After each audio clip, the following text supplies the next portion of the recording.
ও পাইরেসিটা একটা টেলিগ্রাম চ্যানেলের মাধ্যমে সেটা পাওয়া যায়। পাইরেসি আসলে এটা একটা অপরাধ। একটা সিনেমা হলের অপারেটর আছে, তিনজনকেই আমরা গ্রেপ্তার করতে সক্ষম হই। টিপু সুলতান, সাদি সাদ ওরফে সাগর এবং আরেকজন সাজেতুল ইসলাম বিভিন্ন লিঙ্কে পাইরেসির মাধ্যমে প্রকাশ করেছে।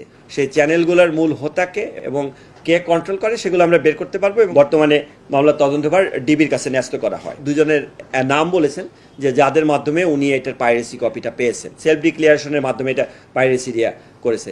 তাণ্ডব সিনেমার বিষয়ে একটা মামলা হয়েছে। মূলত তাণ্ডব সিনেমার যে প্রযোজক জনাব শাহরিয়ার কবির ভুইয়া অর্থাৎ শাহরিয়ার শাকিল, উনি বাদী হয়ে বনানী থানায় একটা মামলা করেন যে 4 তারিখ ওনার যে সিনেমা বাংলাদেশ চলচ্চিত্র সিলেকশন বোর্ড কর্তৃক যেটা নিবন্ধিত সিনেমা তাণ্ডব সিনেমাটি মানে কতিপয় ব্যক্তি ইউটিউব, তারপর টেলিগ্রাম, ফেসবুক এবং বিভিন্ন লিঙ্কে পাইরেসির মাধ্যমে প্রকাশ করেছে। সেক্ষেত্রে তার কিছু এইচডি ভিডিও এবং কিছু আংশিক ক্লিপ এই বিভিন্ন জায়গায় পাইরেসি করে যখন প্রচার করে এই সংক্রান্তে তিনি 3 জনকে বাই নেমে এবং কিছু অজ্ঞাতনামা আসামি দিয়ে বিভিন্ন লিঙ্ক উল্লেখ করে একটি মামলা দায়ের করেন। মামলার তদন্তভার প্রাথমিকভাবে থানার উপরে থাকলেও বর্তমানে মামলার তদন্তভার ডিবির কাছে ন্যস্ত করা হয়।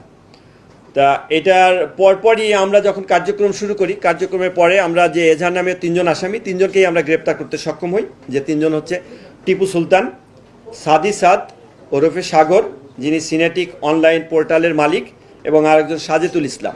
এই 3 জনকে গ্রেপ্তার করি। পাশাপাশি আমরা যে লিঙ্কগুলো আছে সেই লিঙ্কগুলো অ্যানালাইসিসের কাজ করি, যে লিঙ্কে কোন লিঙ্কে সেটা প্রকাশ হয়েছে। মূলত আমরা এখানে দেখি একটা টেলিগ্রাম চ্যানেলের মাধ্যমে এটা প্রথম প্রকাশ পায় এবং সেটির মূলত কে কন্ট্রোল করে বা কারা করে সেটার ব্যাপারে আমরা আমাদের যে ডেডিকেটেড টিম আছে ডিবি সাইবার ইউনিট কাজ করছে। আমরা আশাবাদী যে চ্যানেলগুলো থেকে এটা প্রকাশ হয়েছে, পাইরেসি করেছে, সেই চ্যানেলগুলোর মূল হোতাকে এবং কে কন্ট্রোল করে সেগুলো আমরা বের করতে পারবো এবং এর সাথে অন্য যারা সংশ্লিষ্ট আছে তাদেরকেও আমরা আইনের আওতায় আনতে পারবো। ও পাইরেসিটা বললাম যে প্রথমে মূলত যেটা যে একটা টেলিগ্রাম চ্যানেলের মাধ্যমে সেটা পাওয়া যায়। তা এটার ক্ষেত্রে আমরা তো কেবল আসামি এনেছি, তা আপাতত জিজ্ঞাসাবাদ চলছে।